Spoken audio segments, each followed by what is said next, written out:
Shalom, sobat prestasi dan pemirsa Bible TV yang dikenal Tuhan. Kami kembali menyapa Anda di sini 107.7 Prestasi FM. Program ini Understanding More, persembahan dari Esentalitas Budaya, bekerja sama dengan KKRI Jemaat Hidup Baru Kelapa Gading. Di studio sudah hadir Bapak Pendeta Dr. Poltak YP Sibarani. Shalom, Pak Pendeta. Shalom juga Bapak Tutur. Ya, kita akan bincang-bincang hari ini kembali ya Pak. Di Iya. Understanding More. Iya. Juga ada Bapak Daulat Tambunan. Shalom Pak. Shalom Pak. Ya, Pak Daulat juga akan nanti ikut bersama kita diskusi menanggapi perbincangan kita hari ini, melanjutkan topik yang sudah kita bahas dalam sesi-sesi sebelumnya, memahami keberadaan Allah atau memahami hakikat Allah. Di dalam sesi-sesi sebelumnya kita sudah bahas ada dua bagian pokok penting. Allah sebagai pribadi yang maha kuasa dan Allah Maha sebagai kasih. pribadi yang maha kasih Maha kasih dulu Kasih. baru maha kuasa. dan maha kuasa. Hari ini kita akan secara khusus bahas Allah sebagai pribadi yang maha kudus. Iya. Baik, kita akan mulai dengan doa. Bapa di surga, kepadamu kami selalu percaya. Berkat-Mu atas kami, memberi kami pengertian, kekuatan untuk menjalani hari ini. Termasuk waktu kami akan membaca firman dan diskusi dengan hamba-hamba-Mu di sini. Demikian semua sobat prestasi dan pemirsa Bible TV yang mendengarkan kami. Kiranya juga diberkati dengan berkat yang sama dari Allah kami. Terpujilah Engkau Tuhan, perbincangan kami selama 120 menit ke depan. Tuhan yang memberkati. Dalam nama Yesus, haleluya. Amin. Amin. Baik Pak Pendeta dan Bapak Daulat Tambunan, perbincangan kita saya ulangi ya, memahami keberadaan atau hakikat Allah. Hari ini secara khusus kita mau diskusikan Allah sebagai pribadi yang maha kudus. Ya, saya langsung ke Pak Pendeta. Pak Pendeta, Allah yang maha kudus, dapat dijelaskan sebentar Pak tentang maksud kita membahas ini. Iya, Allah yang maha kudus awalnya adalah Allah yang kudus. Kemudian menjadi Allah yang maha kudus karena Dia yang kudus saja awalnya. Hanya Tuhan Allah yang kudus awalnya. Tetapi kekudusannya itu dibagi kepada umatnya. Maka umatnya juga ada kekudusannya. Karena umatnya sudah terbagi kekudusan Allah, maka supaya jangan sama dianggap kekudusannya itu, kualitas kekudusannya, maka Tuhan Allah menjadi maha kudus. Itu soal kalau disebut kudus dan maha kudus. Tapi belum kepada pengertian arti kudus itu sendiri. Baru berhubungan dengan kudus, maha kudus. Sama itu kita ulang-ulang pada pertemuan sebelumnya bahwa ada siswa, mahasiswa. Kalau siswa kan belajar, mahasiswa lebih belajar lagi, begitu ya. Makanya mahasiswa lebih tinggi derajat pembelajarannya dibandingkan dengan siswa. Jadi kalau Tuhan Allah itu pribadi yang maha kudus, berarti ada yang kudus. Ya, nah kekudusan Allah ini bersumber pada dirinya. Tetapi kekudusan makhluk lain tidak bersumber pada dirinya. Karena Allah lah yang duluanan ada, dan Allah itulah yang duluanan kudus. Seperti itu. Nah, saya mau membacakan dulu surat atau kitab Imamat pasal 19 ayat 1 dan 2. Kitab Imamat pasal 19 ayat 1 dan 2. Tuhan berfirman kepada Musa, "Berbicaralah kepada segenap jemaah Israel dan katakan kepada mereka, kuduslah kamu, sebab aku Tuhan Allahmu kudus." Jadi Tuhan Allah itu kudus. Hakikatnya itu kudus. Karena Dia membagi kekudusannya ini kepada umatnya, maka umatnya pun turut kudus. Karena umatnya sudah turut kudus, maka Tuhan Allah harus tetap dijaga kualitas kekudusannya, maka diistilahkan Dia maha kudus. Bukan Tuhan Allah yang berkata dirinya maha kudus, tetapi umatnya ini yang memanggilnya sebagai pribadi yang maha kudus. Nah, kudus ini sendiri sebenarnya kan arti etimologisnya adalah awalnya dia sebagai yang tersendiri, jauh di dalam ketinggian, sehingga tidak ada yang dapat mencapai tempatnya. Dia sungguh-sungguh berada di tempat yang tersendiri, set apart of others, dipisahkan dari yang lain, tersendiri dia. Ini sering juga kita ulang-ulangi, dan kita ulang lagi sekarang. Kadosh, Hagios, Tuhan Allah itu adalah yang tersendiri. Saking tersendirinya beliau, Tuhan Allah ini, maka tempatnya tidak ada yang dapat mengotori. Muncullah kata bersih. Jadi tempat Allah yang Maha Kudus adalah tempat yang bersih atau suci, tersendiri, tidak ada yang dapat menggapainya, tidak ada yang dapat merusak, mengotorinya, sehingga dia lain daripada yang lain, maka dia itu jadi bersih, suci. Itu. Nah, kemahakudusan Allah ini terkait dengan sisi keberadaannya dan sisi karakternya. Sisi keberadaannya maksudnya memang Tuhan Allah itu tidak ada yang seperti dia, keberadaannya. Maka Tuhan Allah tidak dapat digambarkan, karena tidak ada yang seperti dia. Kalau dia dapat digambarkan persis, berarti ada yang seperti dia. Ini yang disebut beyond of everything, ya, beyond of comprehension. Tidak terkatakan dia, tidak teruraikan. Jadi, kalaupun kita menyebut sesuatu tentang keberadaan Allah, itu hanya perwakilan kecil saja. Saking Tuhan Allah ini dari sisi keberadaannya itu memang Maha Kudus. Berikutnya adalah dari sisi karakternya. Barangkali kita lebih banyak selama ini, termasuk juga dalam perjumpaan kali ini, berbicara mengenai kemahakudusan Allah dari sisi karakternya. Lebih berani kita berbicara mengenai kekudusan Allah dari sisi karakternya daripada dari sisi keberadaannya. Hal ini dapat dimaklumi. Mengapa? Karena lebih banyak teks dalam Alkitab yang berbicara mengenai karakter Allah yang kudus dibandingkan dengan keberadaan Allah yang kudus. Keberadaan yang saya maksud di sini adalah keberadaan sebagai zat itu, zatnya Allah, keberadaannya. Misalnya disebut Allah itu roh. Jangan berpikir Allah itu roh lalu dia bukan sesuatu yang nyata. Jangan berpikir karena Allah itu tidak kelihatan lalu dia tidak ada. Jangan begitu. Perwujudan Tuhan Allah dalam bentuk roh. Tapi roh itu sendiri adalah satu keberadaan. Hanya secara kasat mata, secara langsung tidak dapat kita lihat. Sama itu seperti angin itu ada, tapi secara kasat mata kita tidak dapat langsung melihat seketika. Tapi kita dapat berasa bahwa dia itu sedang menerpa atau mendatangi kita. Angin saja seperti itu, apalagi roh yang sesungguhnya roh Allah. Jadi keberadaan Allah ini sungguh-sungguh kudus. Tidak ada yang seperti dia. Tampilan Tuhan Allah, tampilan itu tidak tergambarkan. Belum nanti kita bicara soal kemaha besarannya Allah. Allah adalah pribadi yang maha besar. Maha besar apa?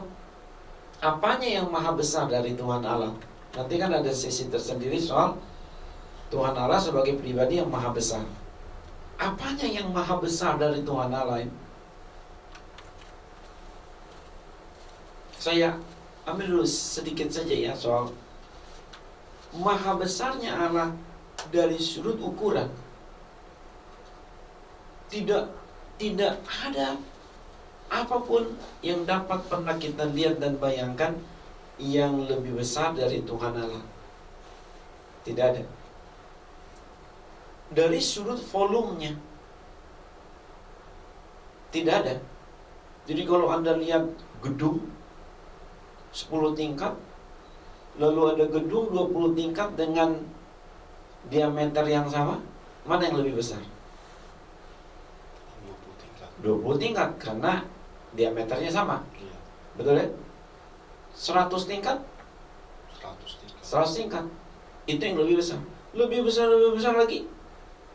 Tuhan Allah itu tidak ada yang dapat menyamai kebesarannya.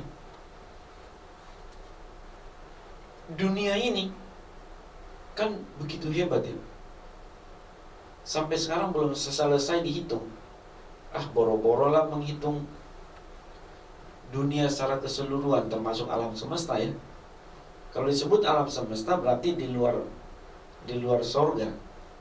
Itu menurut Alkitab. Pada mulanya Allah menjadikan langit dan bumi. Itulah alam semesta. Di mana Allah itu berada? Di sorga. Makanya kan saya selalu ajak kita berpikir, di mana sih sorga itu berada? Sorga itu berada pastilah di luar dunia.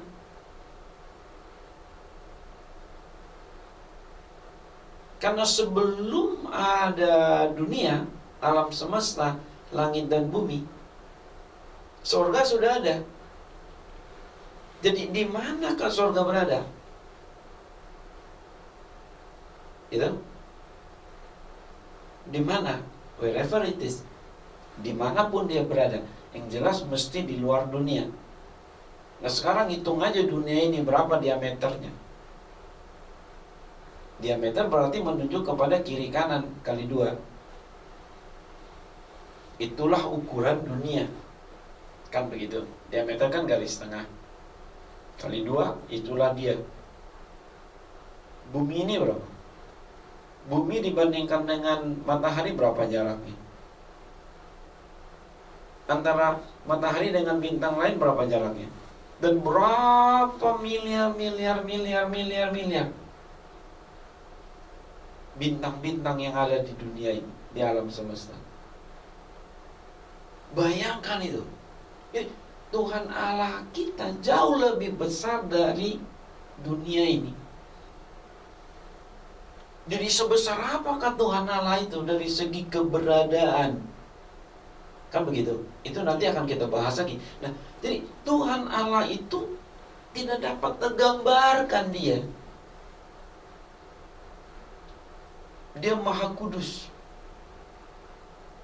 Makanya kalau kita melihat kitab Ulangan, ambil kesaksian dari Yohanes.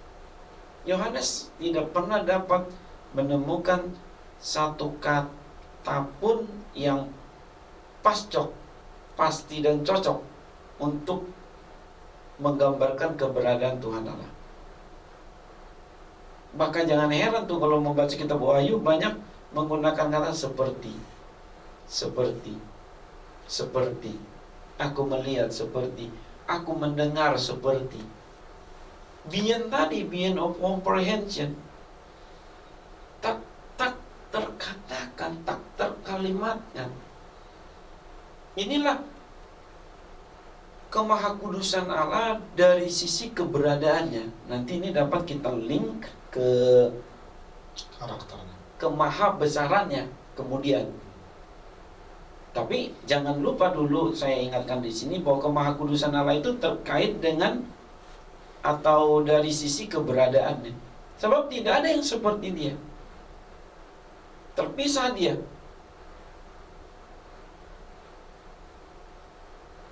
Ya. Saya maksudkan tidak ada yang seperti dia. Maksudnya dia tidak pernah meniru siapapun. Tapi yang lain dapat meniru keberadaannya. Jadi yang awal-awal ada kan cuma Tuhan Allah. Tidak ada yang lain. Betul ya? Nah, makanya dia adalah sumber dari segala sumber, asal daripada segala asal, gambar dari segala gambar, Jadi kalau saya katakan tidak ada yang seperti dia, bukan berarti tidak ada yang dapat menyamainya dalam pengertian seperti manusia. Kalau kita baca nanti Kejadian 1 ayat 26, Tuhan Allah berkata, berfirman, baiklah kita menjadikan manusia menurut gambar dan rupa kita. Lalu dijadikanlah manusia itu menurut gambar dan rupanya. Berarti kan manusia dalam hal itu ada dong kesamaannya dalam tanda petik dengan Tuhan Allah.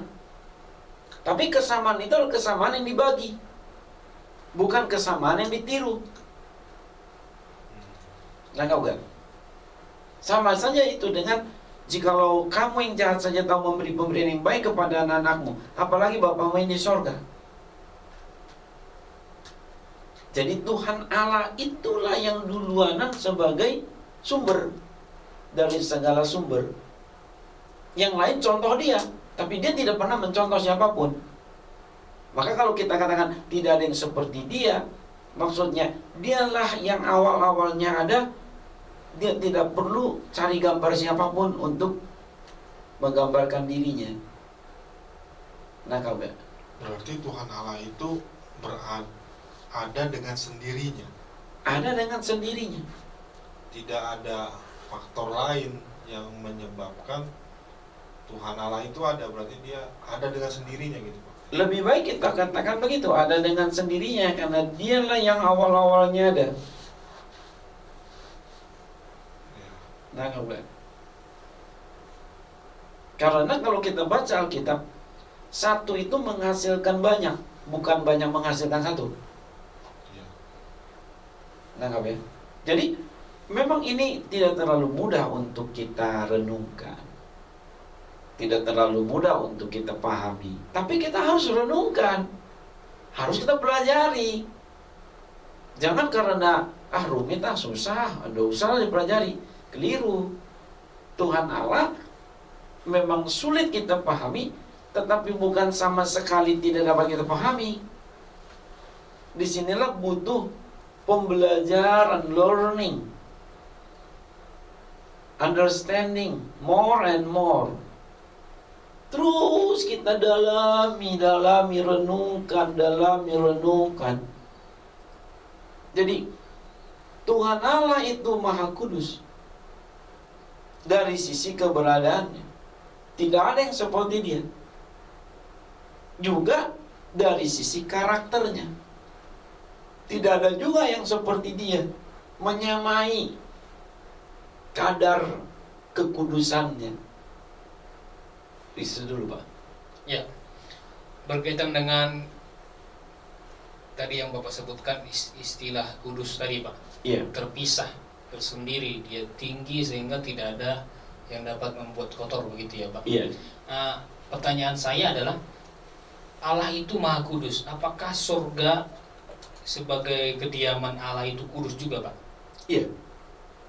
Lalu pertanyaan berikutnya, bagaimana yang kudus itu bisa kotor, Pak, dengan dosa iblis, dosa malaikat?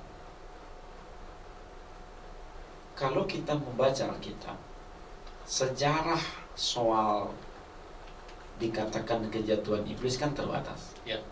Tetapi bukan berarti dikatakan sorga itu jadi kotor karena iblis. Tidak. Sorga itu kudus karena tidak ada manusia yang dapat ke sana. Kan pengertian Alkitab kita kan seperti itu. Yang dimaksud tidak ada yang dapat ke sorga itu kitanya ini, manusia. Apakah malaikat ada di sorga? Ada. Apakah iblis ada di sorga? Tidak ada dong. Iblis itu dari banyak sekali tafsiran Alkitab, dan saya adalah salah satu yang meyakini atau paling tidak memahami demikian. Dosa tidak diciptakan, iblis tidak diciptakan. Tetapi iblis, dosa ini adalah sesuatu yang muncul kemudian karena ketidakmauan dari, tadi bicara soal malaikat, untuk tetap menjaga dirinya tunduk pada Tuhan, taat pada Allah. Lalu singkat cerita, jatuhlah dia kita sebut dalam dosa. Ya, jatuhlah dia ke dalam dosa. Nah, ketika jatuh dalam dosa, maka dia out dong, menurut Alkitab begitu. Betul tidak? Ya. Nah, sampai di situ. Jadi sorga tidak pernah dapat dikotori oleh apapun. Lalu dari mana timbul keinginan jahat iblis itu, Pak? Malaikat itu? Kalau kita membaca Alkitab, sekali lagi tidak banyak data soal itu. Tapi kalau Bapak bertanya pada saya bagaimana muncul Malaikat itu. jahatnya manusia, saya di sana sini dapat memberikan penjelasan. Karena harap dimaklumi, Alkitab ini bukan buku tentang malaikat secara menyeluruh, tetapi buku tentang manusia, kaitannya dengan Tuhan. Di sana sini diselipkan soal kuasa gelap atau setan atau iblis atau roh-roh jahat, sebagian kecil saja, tapi tidak banyak bicara historinya. Alkitab itu berbicara mengenai setan, iblis, roh-roh jahat.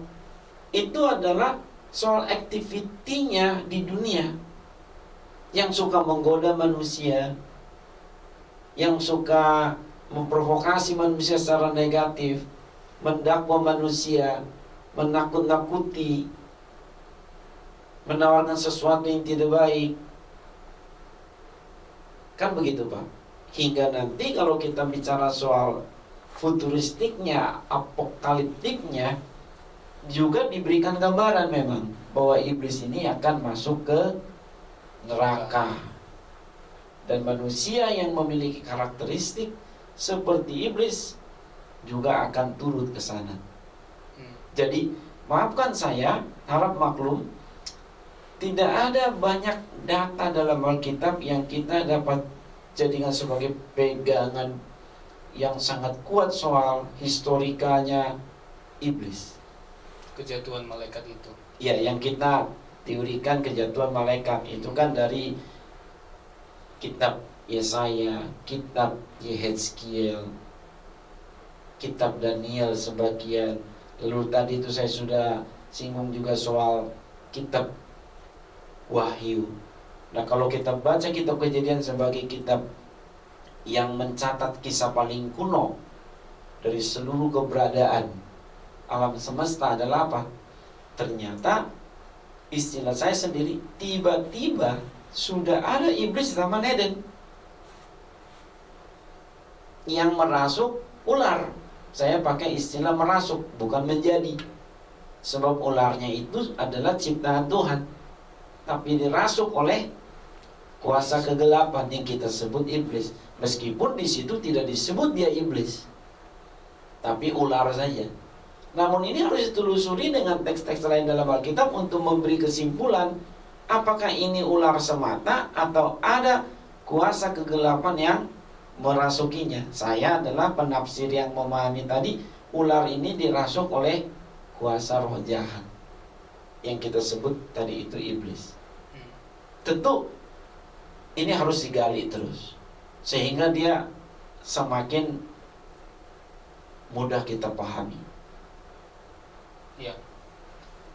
Jadi kekudusan Tuhan itu sebenarnya kalau dikaitkan dengan tadi istilah yang Bapak sebut gaya terpisah itu agak berat kita pahami, kita kaitkan dengan keberdosaan malaikat ya Pak, karena data kita terbatas ya. Ya, di dalam Alkitab kita kan pakai Alkitab ini sebagai sumber. Baik. Tetapi jangan juga kita kecewa. Saya tidak mau kita kecewa. Karena apa? Toh urusan kita bukan soal iblis, urusan kita soal diri kita dan Tuhan. Jadi janganlah kita terlalu banyak bicara soal iblis, lebih banyaklah kita bicara soal Tuhan. Tidak menafikan bicara soal iblis, tidak menafikan bicara soal setan, roh jahat. Tapi jangan lupa, karena Alkitab ini komposisinya, komposisi teks dan ceritanya itu memang lebih banyak berbicara hubungan manusia dengan Tuhan, hubungan Tuhan dengan manusia, hubungan Tuhan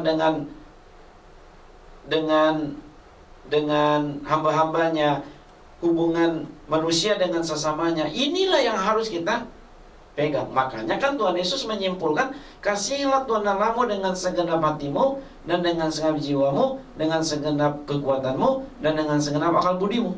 Itulah hukum yang pertama dan terutama. Hukum yang sama, yang serupa dengan itu, kasihilah sesama manusia seperti dirimu sendiri. Jadi memang harus seputar-seputar itu banyak kita bicarakan, tetapi tidak menafikan bicara soal iblis. Cuma porsinya itu jangan banyak-banyak, karena teks dalam Alkitab tidak juga banyak bicara soal itu. Ya. Baik. Ya. Ya, silakan Pak. Tadi kita memahami bahwa keberadaan Tuhan itu tersendiri. Iya. Ya.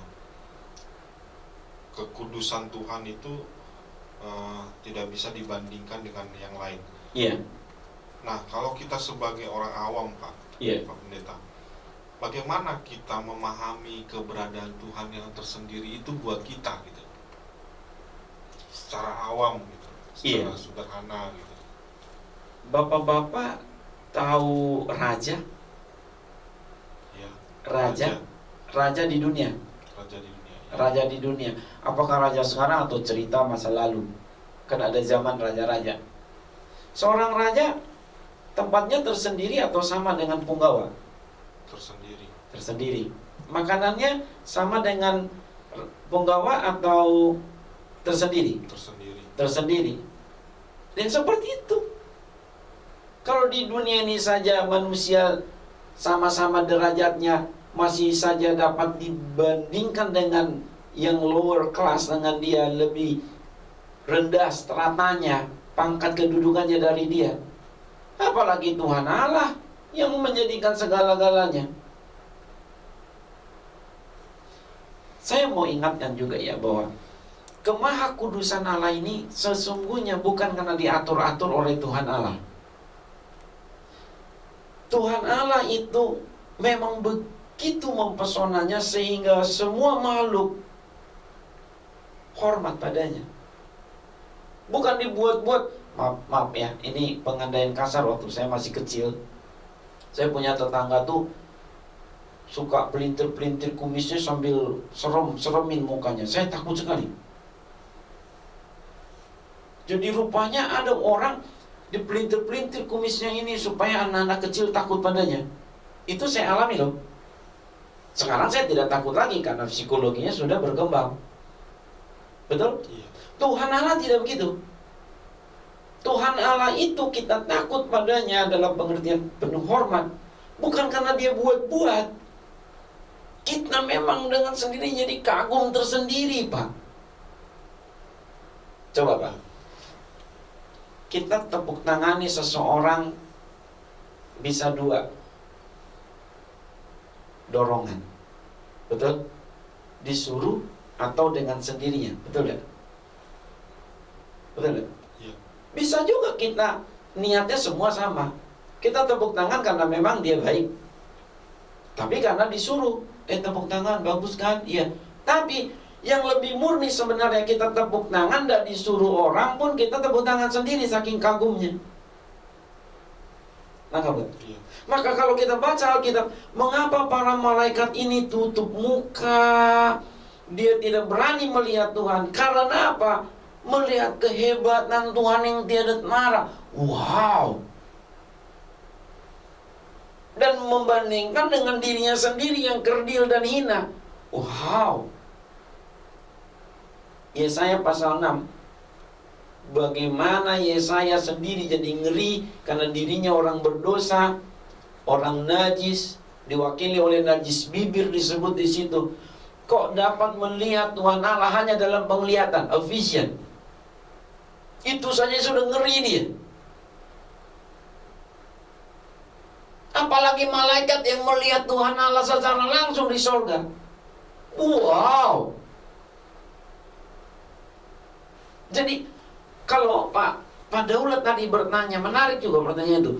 Apa contoh di dunia ini yang membuat kok ada keterpisahan antara sesuatu dengan yang lain? Ya raja itu tadi. Iya.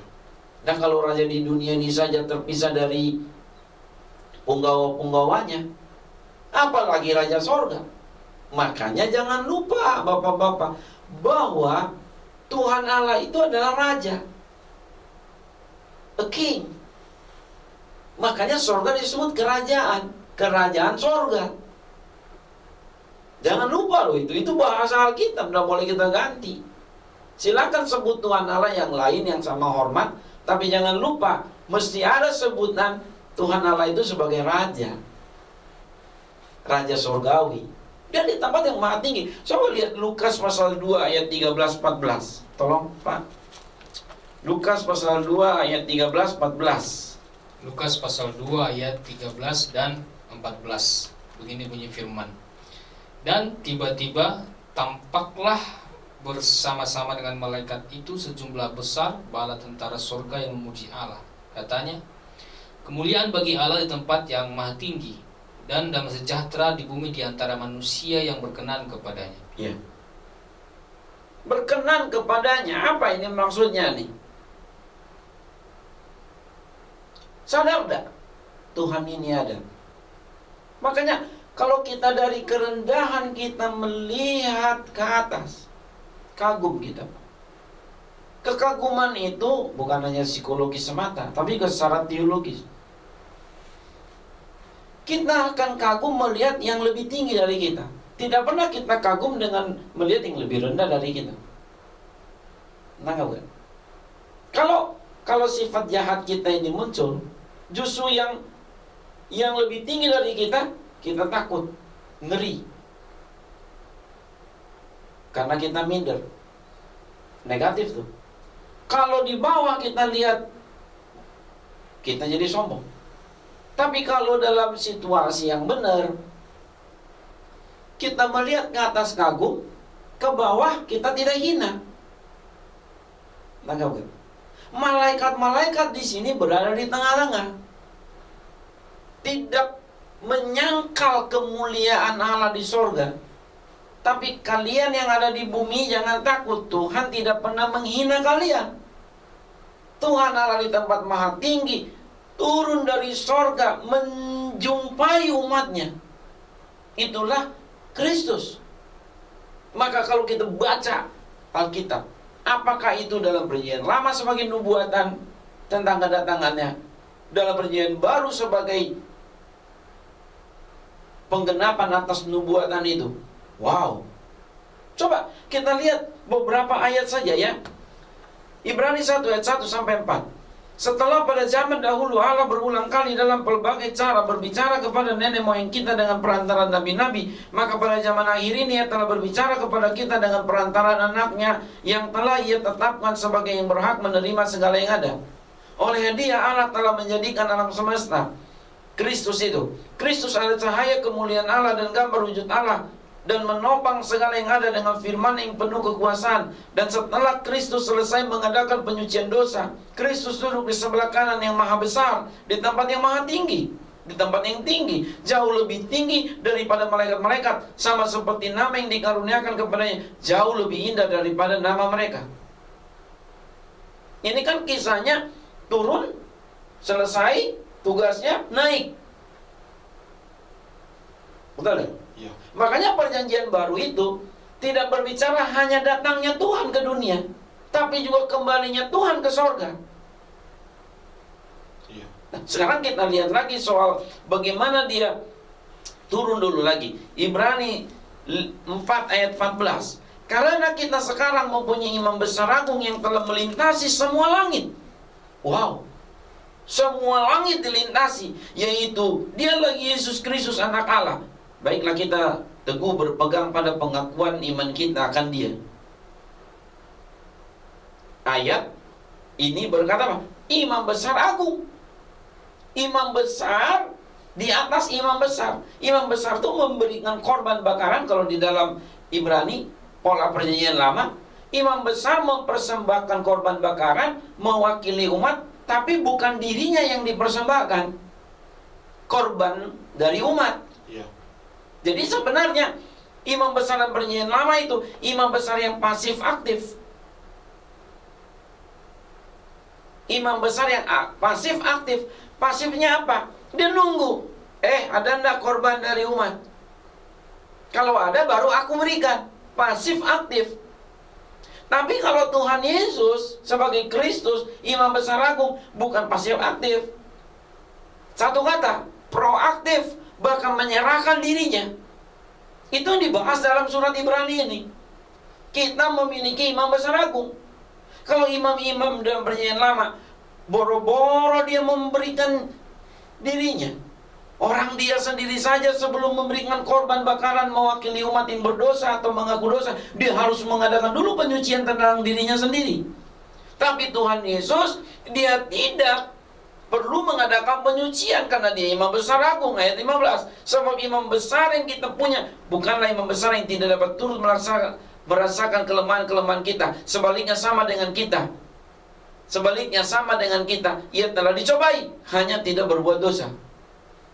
Jadi Kristus ini, saya persingkat soal ini, turun dari sorga, melintasi semua langit. Wow.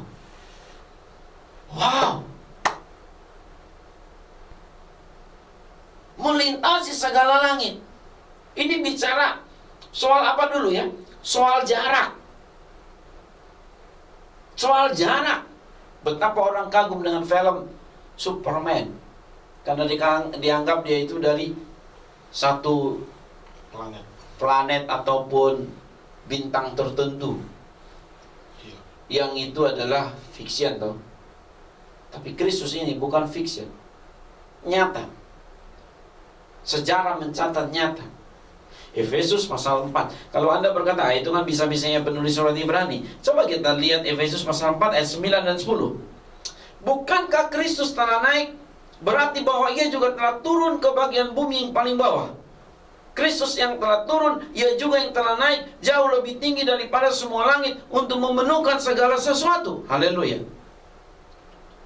Kalau dari segi penurunan status, kan semua itu harus ada konversinya, barulah dia bisa menyatu dengan yang tidak setara dengannya. Betul? Iya. Tahu air kemasan di botol? Iya. Air kemasan di botol untuk Anda masukkan dan dapat ditutup dengan rapat, harus semua dimasukkan atau sebagian? Air dari sumur? Semua? Bagaimana air dalam sumur semua dapat dimasukkan dalam botol? Sebagian. Betul? Makanya disebut Tuhan Allah mengeluarkan dari dirinya firman-Nya. Saking besarnya dia. Sekarang lihat dari segi status Filipi 2 ayat 5, 6, 7, 8.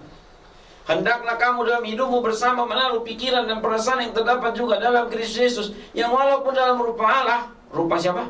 Rupa Allah. Allah. Tidak menganggap kesetaraan dengan Allah itu sebagai milik yang harus dipertahankan. Dia Allah.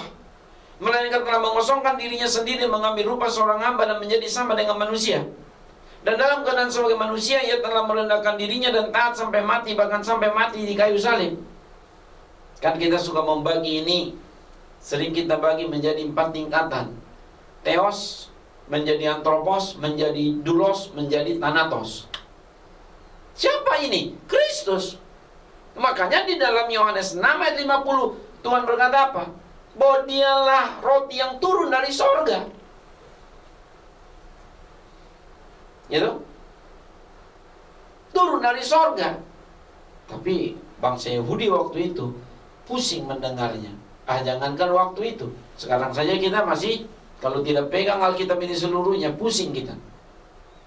Maka kawan-kawan dimanapun pendengar saat ini, Anda dapat pusing kalau Anda tidak buka Alkitab. Tapi selama kita buka Alkitab, ada kok keterangannya. Makanya Alkitab jangan ditutup aja, harus dibuka, dibaca, baca, pelajari, catat, renungkan. Nah, Kristus itu roti yang turun dari surga.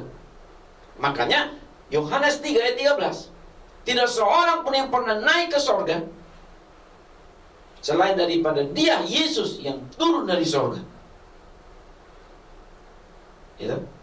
Itulah Kristus. Maka orang Yahudi kan tidak percaya bahwa dia adalah roti yang turun dari sorga. Ya, dia roti hidup, dia air hidup, dia segala-galanya yang hidup. Dan waktu orang-orang tidak percaya, dikatakannya di dalam Yohanes 6 ayat 60 sampai 62. Khususnya ayat 62. Dan bagaimanakah jikalau kamu melihat anak manusia datang? Saya ulangi. Dan bagaimanakah jikalau kamu melihat anak manusia naik ke tempat di mana ia sebelumnya berada? Ya, terima kasih sobat prestasi dan pemirsa Bible TV yang dengan Tuhan masih setia bersama kami di Understanding More, persembahan dari Institut Budaya Jakarta kerjasama dengan GKRI Hidup Baru Kelapa Gading. Hari ini kita melanjutkan perbincangan kita dari sesi sebelumnya mengenai memahami keberadaan atau hakikat Allah. Bagian yang ketiga yaitu Allah sebagai pribadi yang Maha Kudus. Ya, tadi kita Pak Pendeta dan Pak Daulat sudah bincang-bincang soal Allah yang Maha Kudus itu. Ya, Pak Pendeta, saya coba kembali ke ayat tadi yang kita baca di awal-awal Imamat pasal 19 ayat 1 dan 2 itu. Iya. Allah yang Maha Kudus itu berfirman, "Kuduslah engkau umat."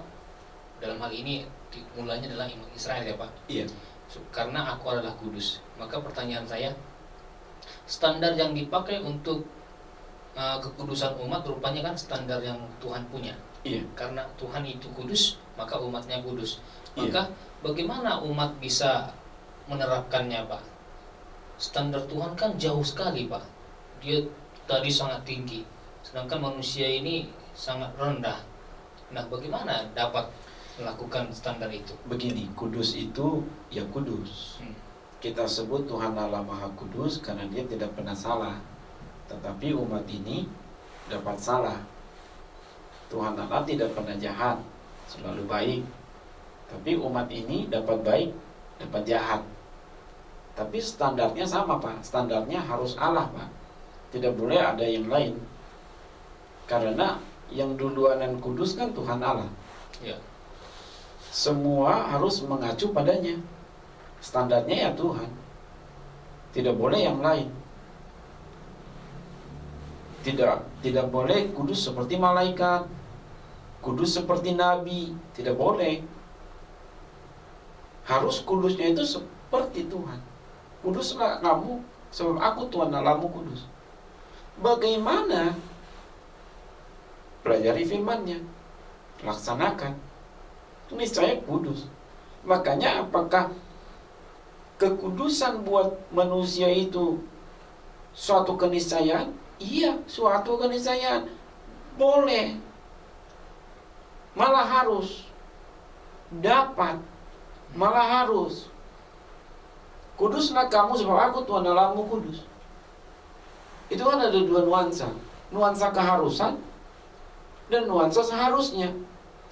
Sebagai umat Tuhan, seharusnya dong kudus karena Tuhannya kudus. Nuansa keharusan sebagai perintah dari Tuhan, kuduslah kamu.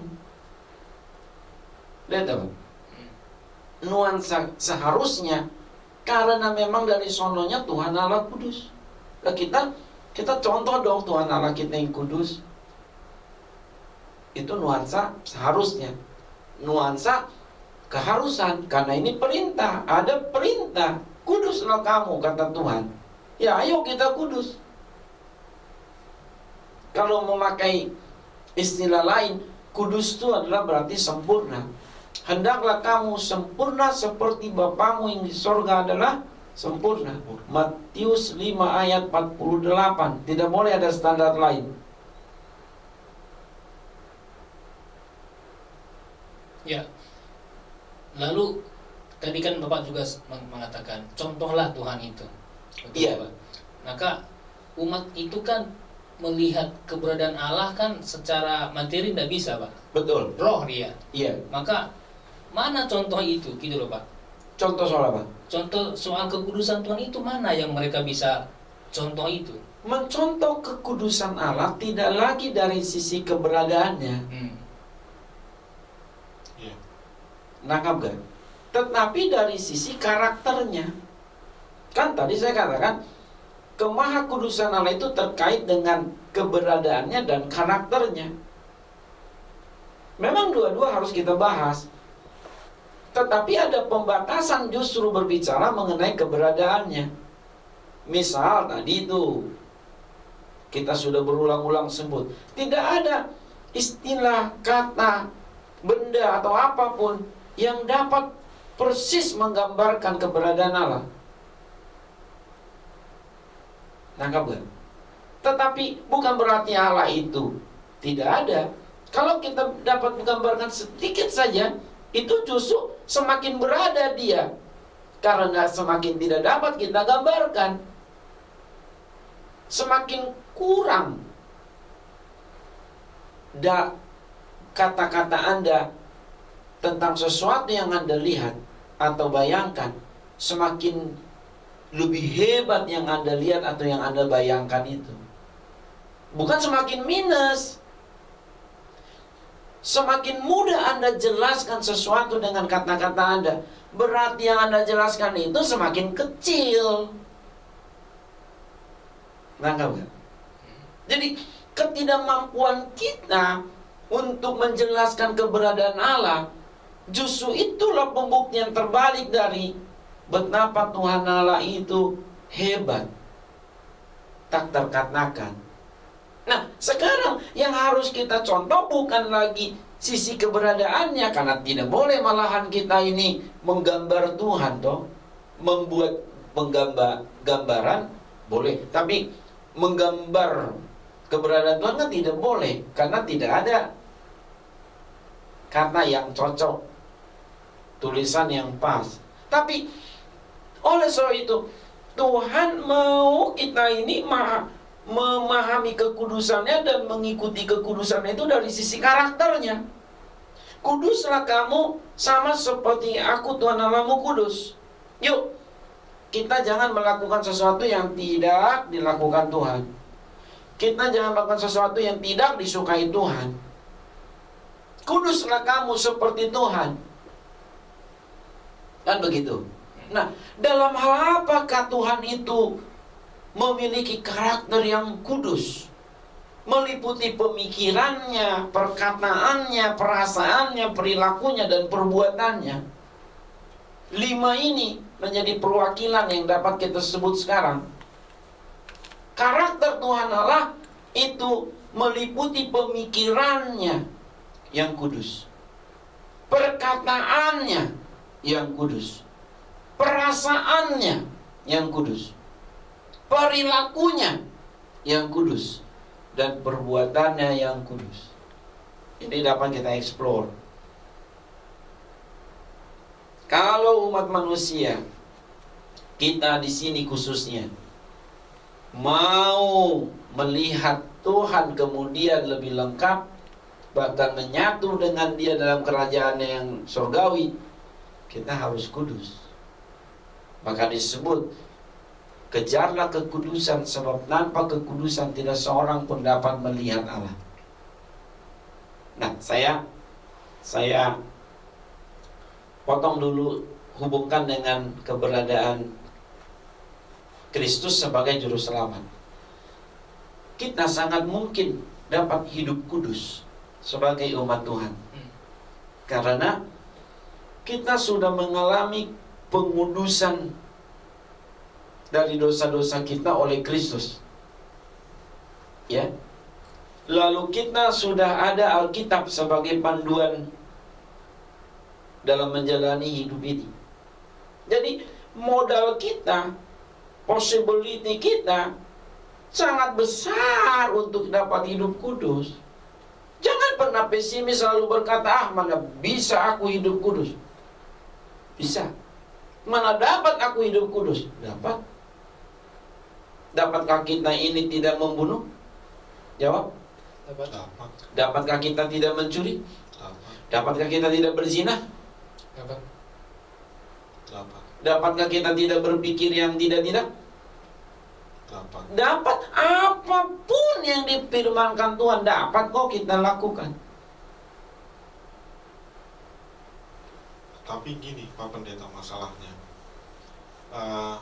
kalau kita balik lagi sedikit ke masalah keberadaan Tuhan tadi, Tuhan itu yang tersendiri, Dia terpisah. Nah, dan bahkan dia dipisahkan gitu ya, Iya. karena tersendirinya Tuhan itu. Sebentar, saya potong sebentar. Tidak dipisahkan. Tuhan tidak pernah memisahkan dirinya. Kerendahan hati kita lah yang membuat Tuhan menjadi semakin tinggi dari kita. Tuhan tidak pernah memisahkan diri. Ini yang justru saya mau klarifikasi. Saya sudah beri contoh tadi. Kalau raja memisahkan dirinya dari rakyatnya, tapi Tuhan tidak. Kita melihat di atas, kita bisa minder. Kita melihat di bawah, kita bisa sombong. Tuhan tidak. Tuhan tidak pernah melihat dunia ini sebagai dunia yang najis, lalu dia mau hancurkan begitu saja, nggak pandang. Tidak. Karena begitu besar kasih Allah akan dunia ini sehingga Ia mengaruniakan Anak Tunggal. Makanya Yesus lahir, para malaikat tadi itu turun nyanyi. Kita sudah baca tadi Lukas 2 ayat 13-14. Kemuliaan bagi Allah di tempat yang maha tinggi, dan damai sejahtera di bumi bagi orang yang berkenan kepadanya. Tuhan itu menghargai dunia, orang ciptaannya. Jadi saya harap maklum, saya langsung klarifikasi. Tuhan tidak pernah memisahkan dirinya. Kebanggaan kita yang begitu hebatlah, kekaguman kita yang begitu hebatlah terhadap keberadaan Allah Tuhan itu yang membuat kita semakin merendah dan Tuhan semakin tinggi. Ya. Ya, ya terpisah atau tersendiri, itulah maksud saya begitu, Ya. Pak Pendeta. Nah, di Tuhan Allah itu ingin umatnya secara khusus dalam perjanjian lama, Israel itu bangsa yang dipisahkan dari bangsa yang lain, supaya bangsa Israel itu dikatakan bisa kudus. Makanya selalu Tuhan Allah itu kalau ada hal-hal yang mengganggu umatnya, menodai umatnya seperti bangsa Kanaan, bangsa Amori, yang itu harus dimusnahkan supaya Tuhan Allah itu mau umatnya itu kudus. Nah, itu pemahamannya gimana tuh Pak Pendeta? Itu keliru paham, gagal paham itu, gagal fokus juga itu. Udah gitu. Tuhan tidak pernah menghancurkan bangsa manapun demi bangsa Israel. Tidak. Baca yang komprehensif berita Alkitab. Tuhan tidak pernah memisahkan bangsa Israel dari bangsa-bangsa lain. Tanahnya kan tanah di dunia, wilayahnya kan dalam zaman Alkitab nih ya, kita bicara bukan zaman sekarang. Wilayahnya kan wilayah dunia. Bangsa Israel dalam Alkitab harus diperhatikan orang asing yang datang merantau. Iya. Harus dibantu. Iya. Harus dikasihi. Iya. Iya. Terpisah apanya? Apalagi dalam perjanjian baru, kamu mesti jadi garam dan terang dunia. Keterpisahan apa tuh? Bukan keterpisahan tempat, bukan keterpisahan status strata sosial. Jangan keliru paham, jangan gagal fokus. Tidak begitu. Tuhan tidak pernah memisahkan, tetapi mengingatkan umatnya, kamu sudah mengalami kuasaku. Lihat dong sejarahnya. Keluaran pasal 20 ayat 1. Harus kita lihat sejarahnya dong. Keluaran pasal 20 ayat 1. Lalu Allah mengucapkan segala firman ini. Akulah Tuhan Allahmu yang membawa engkau keluar dari tanah Mesir, dari tempat perbudakan. Jadi ada pengalaman secara khusus bagi bangsa ini mengalami kasih karunia Tuhan. Maka Tuhan memberikan hukumnya untuk dituruti sebagai contoh bagi yang lain. Nangkep gak? Kamu dulu diperbudak Firaun. Sekarang kamu jangan memperbudak bangsa manapun. Jangan kamu salah gunakan kemerdekaanmu memperbudak orang lain. Sebagaimana Firaun dulu, saking dia jadi raja, dia paling hebat merasa, lalu dia perbudak bangsa lain. Jangan. Tidak boleh ada perbudakan. Itu loh murninya cinta kasih Tuhan itu. Jangan kita pikir, oh Israel lain daripada yang lain. Apaan?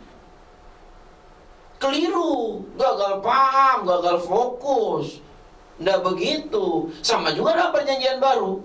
Kalau kita lihat di dalam Roma pasal 12 ayat 1 dan 2, ada latar belakangnya. Ini secara pribadi dalam Kristus sekarang. Karena itu saudara-saudara, demi kemurahan Allah, aku menasihatkan kamu. Demi kemurahan Allah apa? Demi kemurahan Allah yang telah kamu terima, keselamatan dalam Kristus yang adalah anugerah. Kamu diselamatkan bukan karena perbuatanmu, pekerjaanmu, jerih payahmu, tapi anugerah. Efesus 2 ayat 8 dan 9.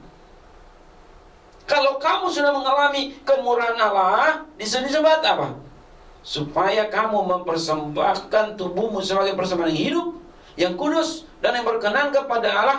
Itu adalah ibadahmu yang sejati. Janganlah kamu menjadi serupa dengan dunia yang tidak percaya kepada Tuhan, yang karakternya jahat. Tapi jadilah kamu terang bagi mereka. Jangan berpikir bangsa Israel, bangsa manapun, tidak ada yang lebih tinggi statusnya sebagai manusia dari manusia manapun. Maka kasihilah sesamamu manusia seperti dirimu sendiri. Itu sebabnya Tuhan Yesus sedih. Mengapa satu bangsa ini, orang Yahudi di Yerusalem pusatnya, orang Samaria, padahal itu satu bangsa, satu nenek moyang. Kenapa berantem terus? Kita ini saudara semua, Bapa kita satu. Itulah Allah yang menjadikan kita. Maka kasih Tuhan Allahmu dan kasih sesamamu. Ini perlu loh Pak ditekankan terus. Jangan berpikir, oh kamu mesti kudus seperti Tuhan Allah terpisah dari yang lain. Enggak, Tuhan Allah tidak pernah memisahkan dirinya dari ciptaannya. Tidak pernah. Dia bukan raja yang sewenang-wenang. Dia tidak datang untuk dilayani, tapi untuk melayani. Dia solidar dengan kita, menjadi seperti kita. Jadi keterpisahan kita dari dunia yang dimaksud di sini, keterpisahan supaya kita jangan sama karakternya. Karakternya meliputi apa? Pemikiran, perkataan, perasaan, perilaku, perbuatan. Makanya supaya kita ada contoh konkret soal berpikir yang benar misalnya, berpikir yang kudus misalnya. Pahami dululah pemikiran Allah yang kudus apa. Itu nanti kita dapat telusuri kembali. Iya, ya tapi secara pribadi kan tadi Pak Pendeta bilang supaya khususnya kalau kita berbicara perjanjian lama ya, Iya. Israel itu atau Tuhan itu ingin umatnya tidak serupa dengan bangsa lain. Makanya Tuhan bilang, tumpaslah mereka. Bangsa-bangsa Kanaan, bangsa-bangsa Amori. Itu maksudnya seperti itu. Penumpasan di situ, jangan salah baca. Itu sudah ada negosiasi berulang-ulang kali. Sama saja dengan Firaun. Firaun itu kan berapa tulah sudah terjadi. Betul? Tapi Firaun tidak pernah tuh mau dengan rela hati membebaskan bangsa yang dia perbudak. Nah sekarang Tuhan Allah Ta'ala, Tuhan segala-galanya mau bertindak. Siapa kita untuk tidak melakukan? Nangkap gak? Maka di dalam bahasa Alkitab Perjanjian Lama ada dua tuh. Berperanglah kamu, atau aku yang berperang untuk kamu. Kalau tadi lebih serem lagi Bapak pakai istilah tumpaslah mereka, atau aku yang akan menumpas mereka. Siapa bangsa Israel dalam zaman Perjanjian Lama mampu menumpas bangsa-bangsa lain? Tidak akan, kalau tidak campur tangan Tuhan.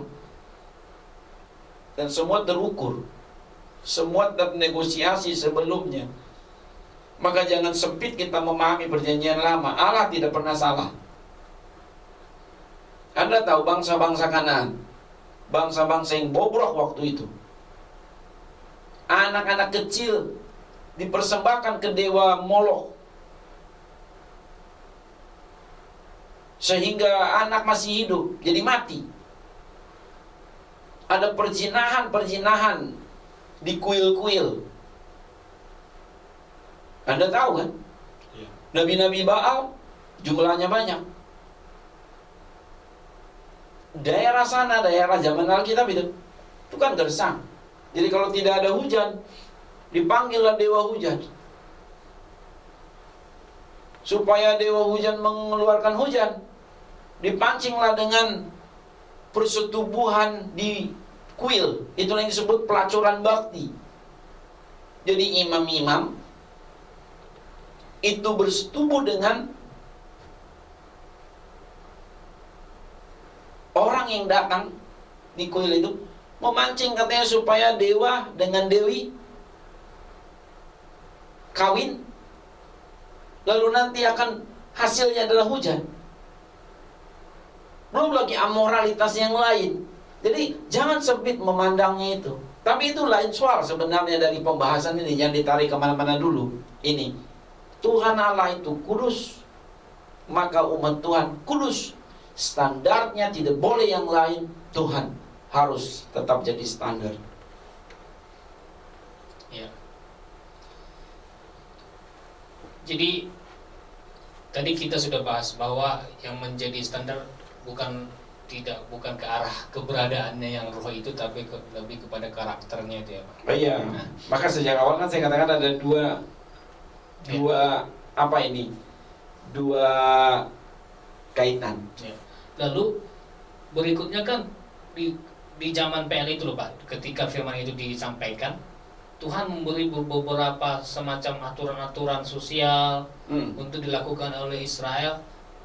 Apakah itu menjadi praktisnya, semacam praktisnya seperti itulah yang Tuhan harapkan untuk dilakukan terus-menerus termasuk ke kita, atau bagaimana Pak? Iya, betul sekali.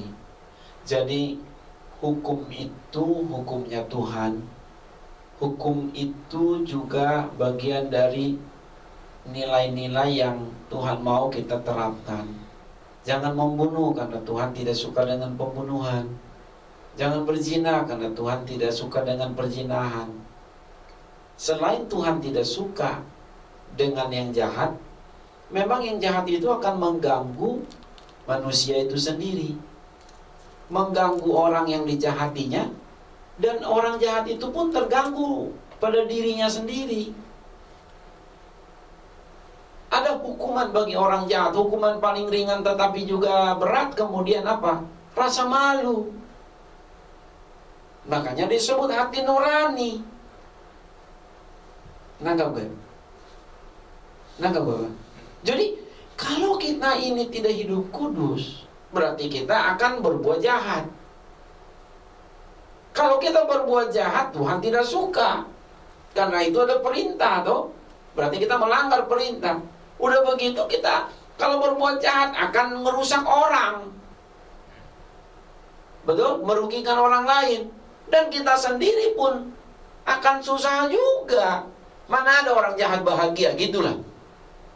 Bapak pernah melihat orang jahat bahagia? Beda loh sekedar tertawa, beda sekedar senang. Saya tidak yakin ada orang jahat bahagia. Tidak yakin sih. Tidak yakin sih. Nggak percaya. Bapak pernah berbuat jahat? Pernah. Bahagia gak Bapak melakukannya? Enggak. Nah, saya pun begitu Pak. Makanya Tuhan atur begitu rupa, supaya apa? Jangan berbenturan. Coba ya Pak, mengapa kita perlu hukum? Dunia ini, bumi khususnya, satu atau dua? Bumi. Ya, satu. Ada ndak bumi untuk warga gereja khusus, untuk warga non gereja khusus? Enggak ada. Nggak ada. Di sinilah kita bercampur baur. Terus kita diciptakan laki-laki dan perempuan toh? Betul? Iya. Kita diciptakan juga bertahap. Ada masih dalam kandungan, lahir, tambah besar, betul dah? Iya. Beda-beda toh? Kita ini nanti kan tinggal di ufuk sana, di ufuk situ, di di kutub sana, kutub situ, berinteraksi dengan alam. Betul? Kita akan memakan yang sesuai dengan apa yang dihasilkan alam setempat, betul? Betul? Itu membentuk juga tubuh kita kan? You are what you eat. Betul dong? Iya. Belum lagi bicara soal keberadaan alam. Kalau di pegunungan orang fisiknya seperti apa? Di pesisir fisik seperti apa? Iya dong, Pak. Betul? Maka kita berbeda-beda. Nah, kalau kita berbeda-beda, jumlahnya makin hari makin banyak, tinggal di satu bumi, tidak ada aturan. Siapa yang salah kalau tidak ada aturan? Tuhan. Gimana sih Tuhan ini? Dia ciptakan begitu banyak, nggak dibuat aturan. Maka Tuhan buru-buru membuat aturan supaya dia tidak boleh dipersalahkan. Jadi aturan ini betapapun berat, tapi ini baik. Apalagi aturannya Tuhan, itu kekal. Kalau aturan dunia saja kan Pak, baik, tapi direvisi sesuai dengan kebutuhan. Asal jangan diakal-akali aja. Maka semua hukum kita anggap baik, tapi jangan diakal-akali. Pembuatannya maupun pemberhentian perlakuannya, pencabutannya, jangan akal-akalan. Ada proses secara natural sehubungan dengan siapa? Stakeholder daripada masyarakat yang akan terlibat dalam hukum itu. Makhluk hukumnya siapa? Jangan sembarangan. Hukum itu untuk semua. Makanya disebut equality before the law. Sama gitu, Pak. Tapi yang kita bicara ini adalah hukum Tuhan dalam Alkitab. Ya. Bicara soal pemikiran, perkataan, perasaan, perilaku, perbuatan yang kudus itu, Pak. Dari Tuhan Allah. Ya, dari Tuhan Allah. Secara praktisnya bagaimana, Pak? Pikiran yang kudus itu kayak apa? Perkataan yang kudus itu kayak apa? Ya, kalau kita lihat contoh ya Pak ya, pemikiran Tuhan Allah itu kudus. Ambillah ayat-ayat yang masyhur lah ya. Kita ambil sebagai contoh awal. Yeremia 29 ayat 11. Disebut demikian, sebab aku ini mengetahui rancangan-rancangan apa yang ada padaku mengenai kamu. Demikianlah firman Tuhan, yaitu rancangan damai sejahtera dan bukan rancangan kecelakaan, untuk memberikan kepadamu hari depan yang penuh harapan. Ini kan pemikiran yang kudus ini, Pak. Jadi Tuhan Allah itu punya rancangan tuh indah, Pak. Baik, Pak. Nah, kita kalau mau diaplikasikan buat kita mesti seperti inilah pemikiran kita. Jangan punya rancangan yang jahat. Mau nikah niatnya jahat, mau kerja niatnya jahat, mau bisnis niatnya jahat, mau jadi pemimpin niatnya jahat. Ya repot. Itu tidak kudus. Silakan Anda menikah, silakan Anda bekerja, silakan Anda berbisnis, silakan Anda menjadi pemimpin, tapi jangan niat jahat. Sebab Tuhan itu menelusuri sampai ke kedalaman pemikiran. Makanya dosa juga dapat terjadi dalam pemikiran. Manusia tidak dapat menilai, tapi Tuhan dapat. Maka disinilah ada lebihnya hukum Tuhan dibandingkan dengan hukum manusia. Kalau hukum dunia ini sulit menilai motif dari suatu tindakan, tetapi Tuhan dengan mudah menyebutkannya. Tidak ada yang tersembunyi bagi Tuhan, kawan. Tidak ada. Itu contoh. Contoh lain dalam hal penciptaan. Ini lebih panjang urusannya, tapi kita dapat persingkat juga. Kejadian pasal 1 ayat 26 tadi saya sudah bacakan lisan di awal, saya baca lagi lah. Sampai ayat 31 malahan. Coba lihat. Di sini betapa kudusnya pemikiran Tuhan. Tidak ada macam-macam dalam pemikiran Tuhan. Semua baik, semua terang. Berfirmanlah Allah, baiklah kita menjadikan manusia, silakan Pak, menurut gambar dan rupa kita, supaya mereka berkuasa atas ikan-ikan di laut dan burung-burung di udara, dan atas ternak dan atas seluruh bumi, dan atas segala binatang melata yang merayap di bumi. Maka Allah menciptakan manusia itu menurut gambarnya, menurut gambar Allah diciptakannya dia, laki-laki dan perempuan diciptakannya mereka. Allah memberkati mereka, lalu Allah berfirman kepada mereka, beranak cuculah dan bertambah banyak, penuhilah bumi dan taklukkanlah itu, berkuasalah atas ikan-ikan di laut dan burung-burung di udara dan atas segala binatang yang merayap di bumi. Berfirmanlah Allah, lihatlah aku memberikan kepadamu segala tumbuh-tumbuhan yang berbiji di seluruh bumi dan segala pohon-pohonan yang buahnya berbiji, itulah akan menjadi makananmu. Tapi kepada segala binatang di bumi dan segala burung di udara dan segala yang merayap di bumi yang bernyawa, kuberikan segala tumbuh-tumbuhan hijau menjadi makanannya. Dan jadilah demikian. Maka Allah melihat segala yang dijadikannya itu sungguh amat baik. Jadilah petang dan jadilah pagi, itulah hari ke-6. Wow, so beautiful. Lihat kalau kita baca dari ayat 1 Pak, semua dipisahkan Tuhan pada bagiannya.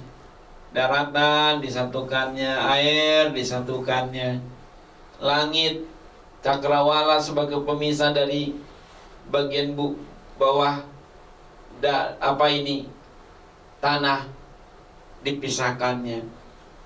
Di sini makanan buat makhluk hidup, baik makhluk hidup yang punya roh manusia maupun makhluk hidup yang sekedar bernyawa sebagai hewan binatang.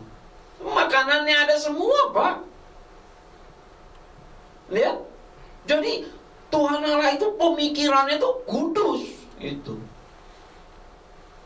Maka Tuhan Allah Maha Kudus Pak. So pemikirannya ya, rancangannya, niatnya, semuanya kudus Pak. Tidak ada untuk kecelakaan.